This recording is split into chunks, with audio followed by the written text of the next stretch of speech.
Welcome to the Green Business Fund webinar on Building Fabric by the Carbon Trust.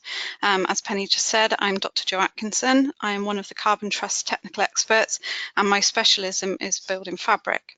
I hope you enjoy the webinar and learn something useful to take away to help your organisation. So let's begin.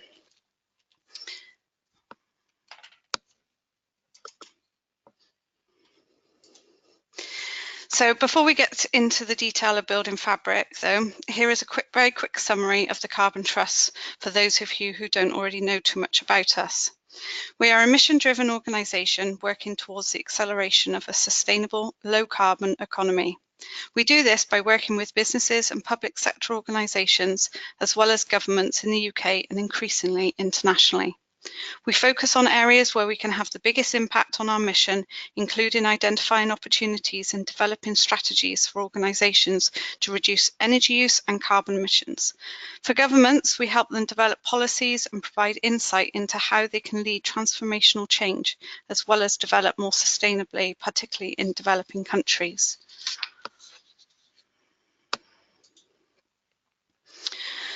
This webinar has been put together for SMEs and we have tried to assume no prior knowledge about building fabric so that we can help as many people as possible on this fundamental topic. So what are we going to cover? We'll kick off with the background and context, looking at the opportunities and approaches to improving the energy efficiency of building fabric. This will be followed by having a look at where heat loss occurs in buildings and what affects this heat loss. Then we'll have a quick look at the different types of insulation materials that are available. We'll then talk about ventilation, as this is critical when looking at any building fabric upgrades at any scale. We'll then look at the individual building elements, roofs, walls, windows, doors and floors. Finally, we'll quickly look at the next steps that your organisation can look to take, and then we'll conclude with an overview of the Green Business Fund itself. There will, as Penny has already said, there will also be an opportunity for you to answer questions or ask questions right at the end. Before we get going, there are a couple of key terms that are integral to energy efficiency when it comes to building fabric. So when we say external envelope, we're talking about the roof, the walls, windows, the doors and the floor. Fabric first, for those of you who don't know, is where we follow the energy hierarchy, and in terms of heating and cooling, the energy efficiency of the building fabric should nearly always be addressed first before heating and cooling systems, and then both of these before looking at renewable heat generation. Embodied carbon. This is an important term to be aware of, particularly when we are talking about building fabric. This is because some building fabric upgrades can use materials with more embodied carbon than they save in their useful life. Embodied carbon is the amount of carbon emissions emitted during the extraction, manufacture and use of the material to date. Therefore, materials which use a lot of energy during its life cycle have a high carbon.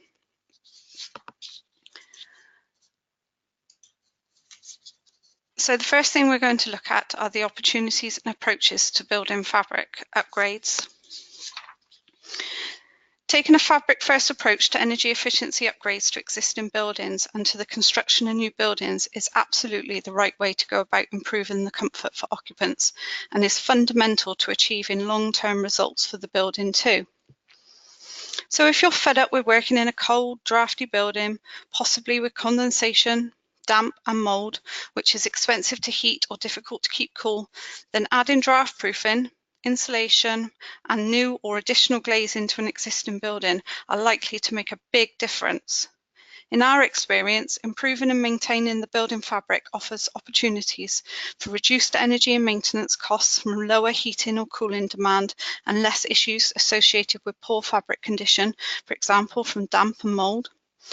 Better temperature control and thermal comfort for occupants, improved productivity, output and morale for staff, lower capital expenditure on new or replacement space heating and cooling system, increased value of buildings and complying with energy efficiency and health and safety regulations, in particular Part L, Part F and Part C of the building regulations.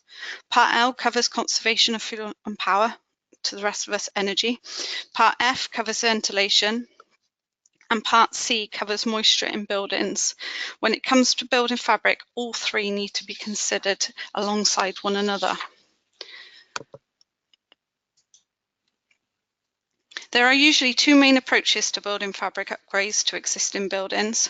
A whole building approach, which enables deep retrofitting of the fabric to be undertaken as part of larger refurbishment projects. Whilst this approach will realise the greatest savings, it also requires the greatest amount of upfront investment.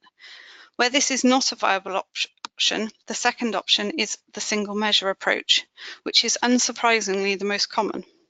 This could be adding or topping up roof insulation, upgrading to new windows and doors, or adding draft proofing to existing openings. Whichever approaches are taken, though, it must always coincide with ensuring that adequate ventilation is maintained or new added.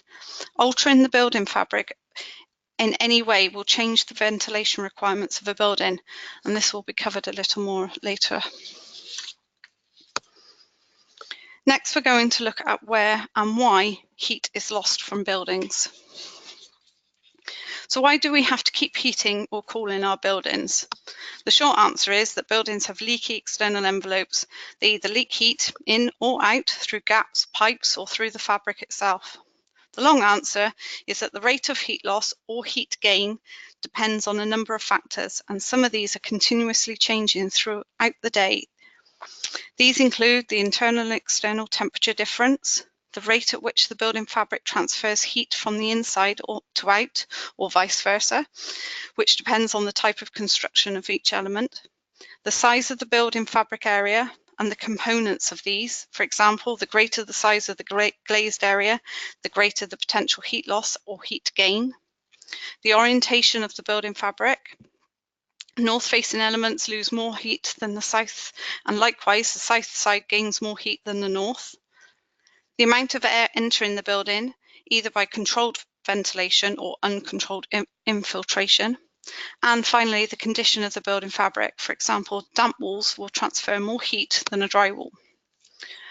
For a typical non-domestic building, the heat loss varies from element to element, as shown in the image.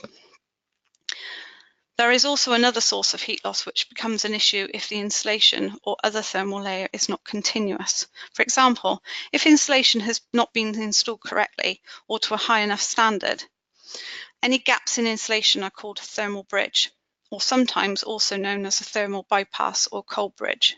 Common locations of thermal bridging are at junctions between two or more external or thermal elements.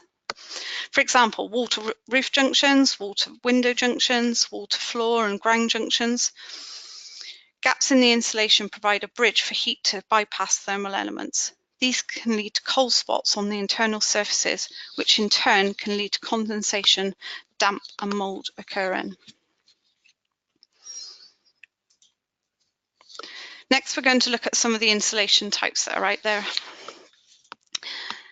Insulation can be categorized into three main types. These are loose, semi-rigid, and rigid.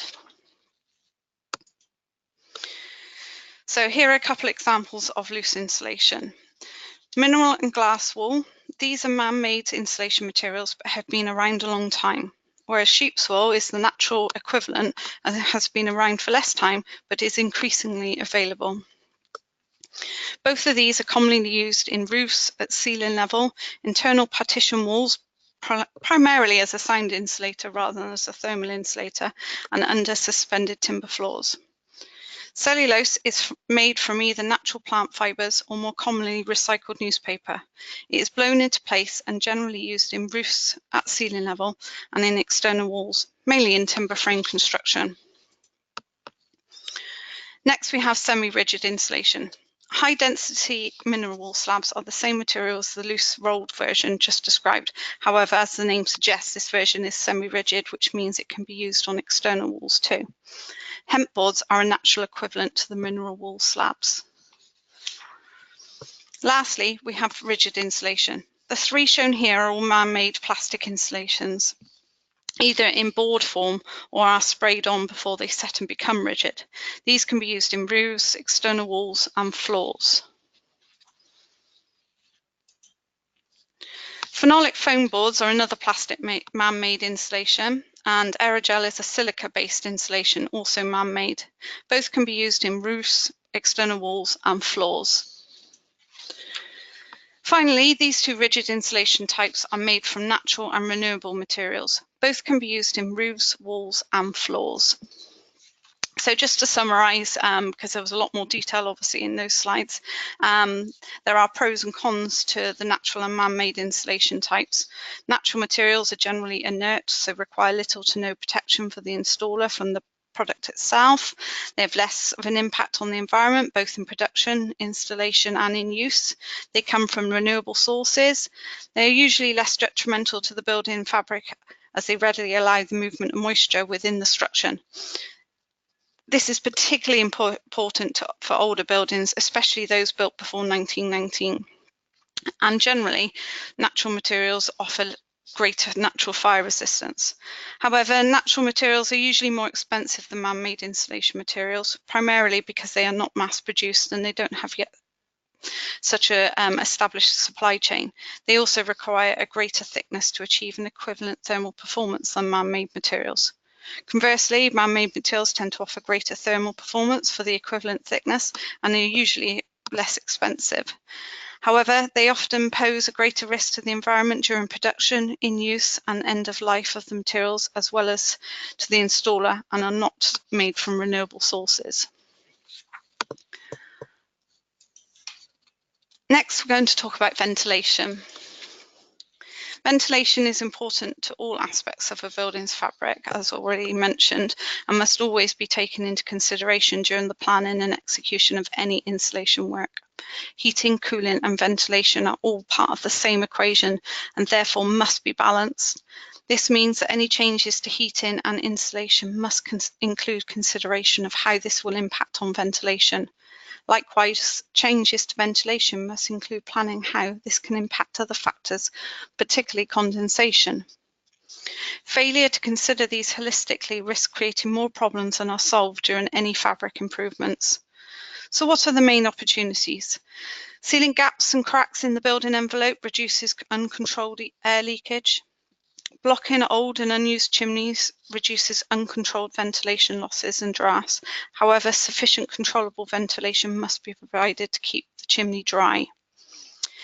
Keeping air bricks that are still in use, for example, for cavities and under suspended timber floors, clear of debris, is important for the maintenance of these thermal elements.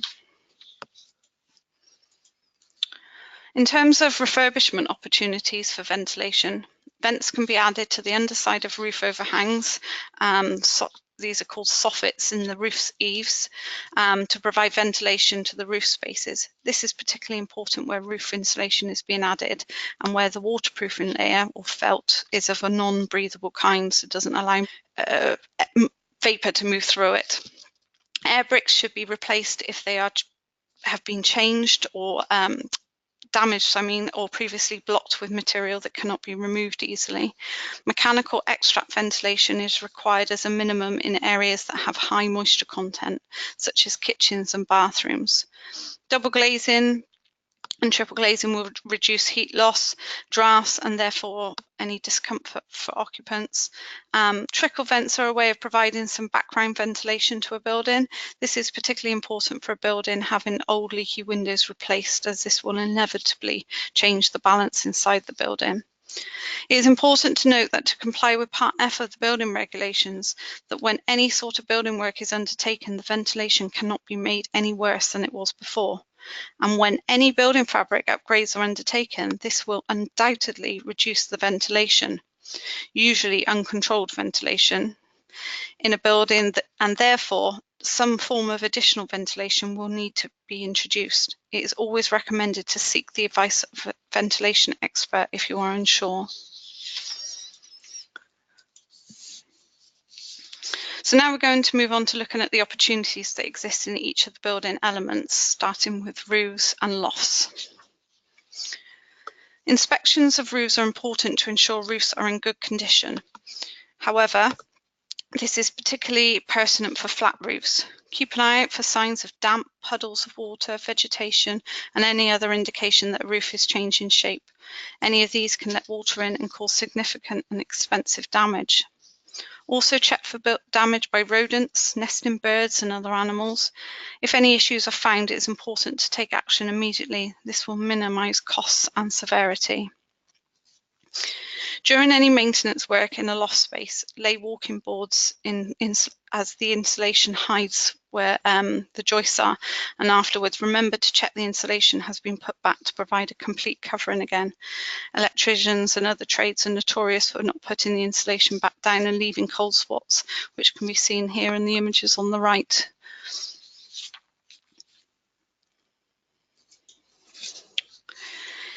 Installing loft insulation in an uninsulated pitch roof is likely to be the single most cost-effective way to improve the efficiency of a building. Insulated roofs can reduce heat loss by between 20 and 25%. Roof insulation can be installed at the ceiling or rafter level in pitch roofs, and can also be added to a flat roof as part of a refurbishment.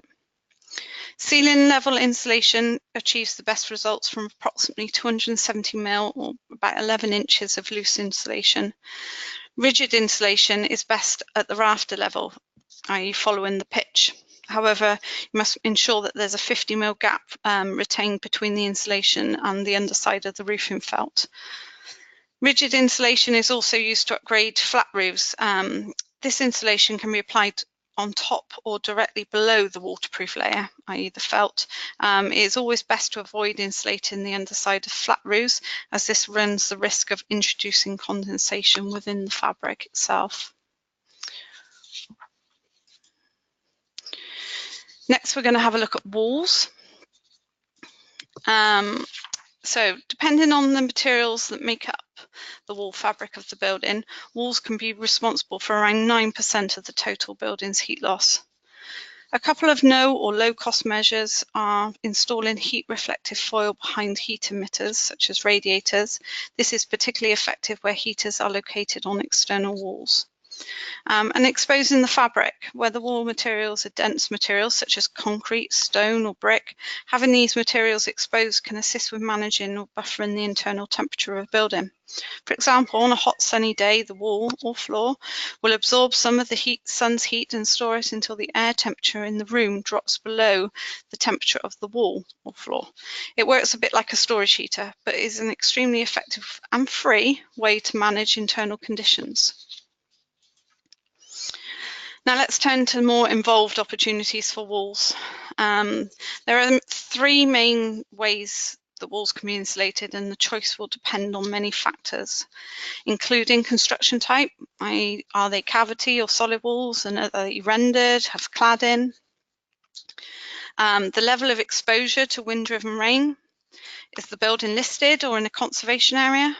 What's the condition of the wall? Is it well maintained? Is it dry? If it's not dry, this needs to be resolved first before any insulation is installed. This is paramount. The first type shown here is cavity wall insulation. This is for walls that have a cavity sandwiched between an outer and an inner wall leaf. These could be both brick, for example, or brick outer and block inner. If the wall was not built with insulation in the cavity, there may be an opportunity to have some retrofitted.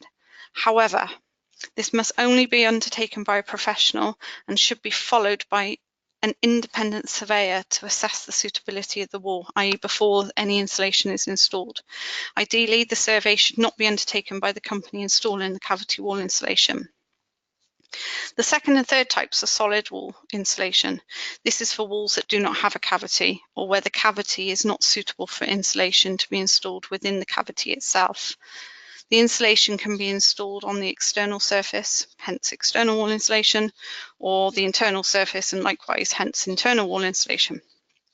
Internal wall insulation offers the best opportunity to achieve the highest thermal performance, as well as a complete covering of insulation, and therefore avoid thermal bridging from gaps created by areas that cannot be insulated, as is the case with internal wall insulation, for example, due to internal partition walls and floor junctions.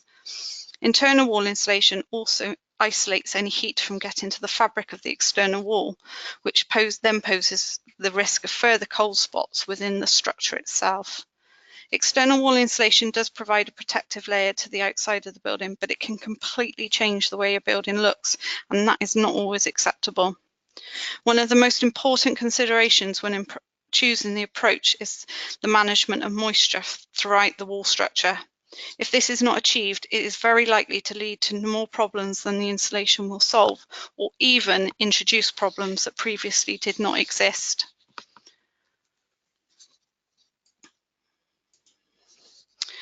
Now let's look at windows and doors. Windows are a key component for achieving a comfortable environment for occupants of a building. In terms of opportunities for behaviour change, these include keeping windows closed when the heating is on. This is also about managing the heating too. Making good use of natural light and heat from the sun without causing overheating and uncomfortable glare. Curtains and blinds are also a good low-cost way of managing the light and heat from the sun. In terms of opportunities created when refurbishment works are undertaken, these can include adding draft stripping to existing windows. This is particularly effective for older windows and may be the only option for buildings that are listed or in a conservation area. Where double or triple glazing is an option, this is a very effective way of improving the thermal performance and internal environment in terms of comfort.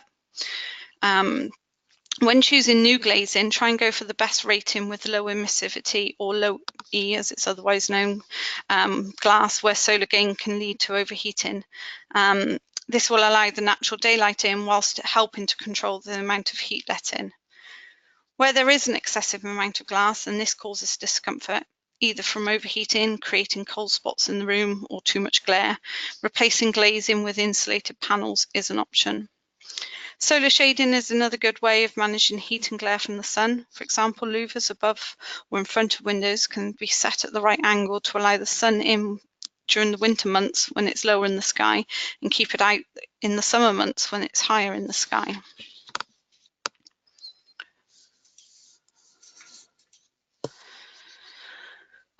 Doors are another key consideration when it comes to achieving comfortable working environment and minimising heat loss.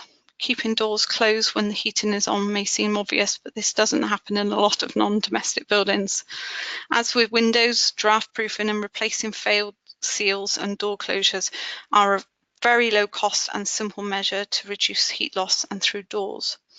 If doors are in continuous use and there is space, maybe consider having a draft lobby fitted or a revolving door to minimise heat loss. Vehicular doors inevitably have larger openings and therefore let out more heat, so addressing heat loss here can bring about considerable benefits. You can look at plastic curtains or fast-acting doors, and airtight door seals are good options to look at. Finally, let's have a look at floors. Floors are a difficult element to address, but are worth looking at any options that are available. These could be just sealing gaps and cracks, which are relatively easy and low cost to achieve. Insulation can be added to a suspended timber floors as part of a refurbishment project. This will require lifting the floorboards, laying the loose insulation between the joists, maybe supported by some netting or a proprietary system, and then relaying the floorboards. For solid concrete floors, the opportunities are very limited to when a completely new floor is needed, or maybe layers need replacing, such as the top slab or the screed, but these opportunities are very few and far between.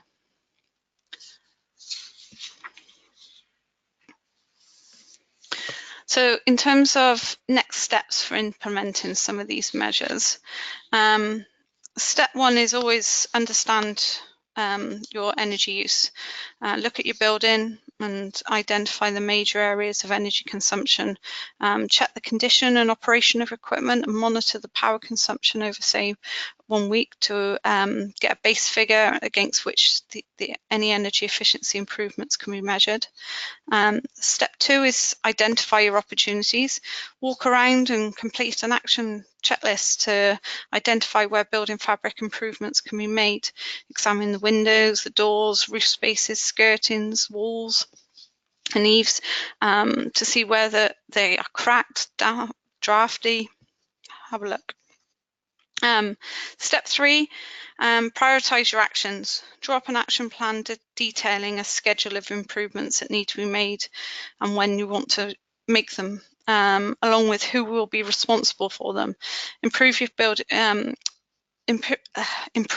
fabric first, as consequently your cooling or heating requirements may be lower.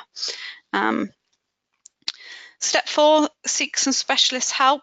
It is possible to implement some building fabric energy measures in-house, but others may require specialist help. These more complex measures often have longer paybacks and should be considered during some planned refurbishment works, especially if you're going for a whole building approach. Step 5 is making the changes and measure the savings, implement your energy saving actions, and measure these against original consumption figures. This will assist future management decisions regarding your energy priorities. Step 6, continue managing your building for energy efficiency. Enforce policies, systems and procedures to ensure that your organisation operates efficiently and that savings are maintained in the future. So to finish off, I'm going to run through the Green Business Fund eligibility, the services available and where to apply.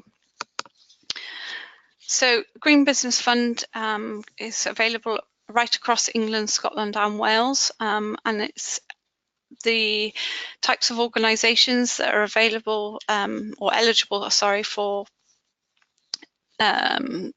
support of small and medium-sized businesses, schools, sole traders, charities, domestic properties, public sector and new builds are not eligible.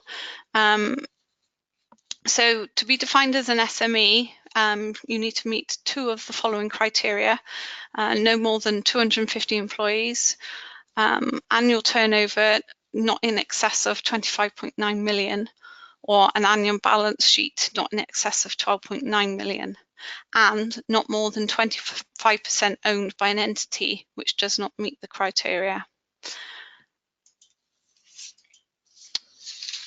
The Green Business Fund offers energy efficiency training through 2-hour workshops hosted across the UK. The workshops outline energy efficient behaviours and equipment to help reduce a business's energy consumption. The next available workshops include Rotherham, Bolton and Bath on the dates shown. The Green Business Fund also offers opportunity assessments through remote or site visits. The assessment will outline the top 3 cost-saving recommendations for a business to take to become more energy efficient and reduce their energy consumption. Implementation advice is also offered, which helps businesses to find Carbon Trust accredited suppliers who will install specified equipment for the business needs. The Green Business Fund offers a capital contribution to SMEs, offering 15% of the project cost, up to a maximum of £5,000 for energy saving projects. Additional services include the Virtual Energy Manager, which is one of one-to-one tailored modules delivered by regular telephone calls to identify savings associated with energy management. Technical webinars like this one are offered to learn about energy efficiency and business opportunities. Finally, publications can help provide information on how to become more energy efficient. And there is a building fabric guide that accompanies this webinar. The Green Business Fund has more recently been developing a carbon footprint calculator, which aims to support SMEs to report their carbon footprint through entering some common emission sources, including electricity, gas and fuel consumption. This tool is now readily available on the Carbon Trust website, so go and have a look. And to register your interest in applying for support from the Green Business Fund, go to www.carbontrust.com/Green Business Fund. Thank you.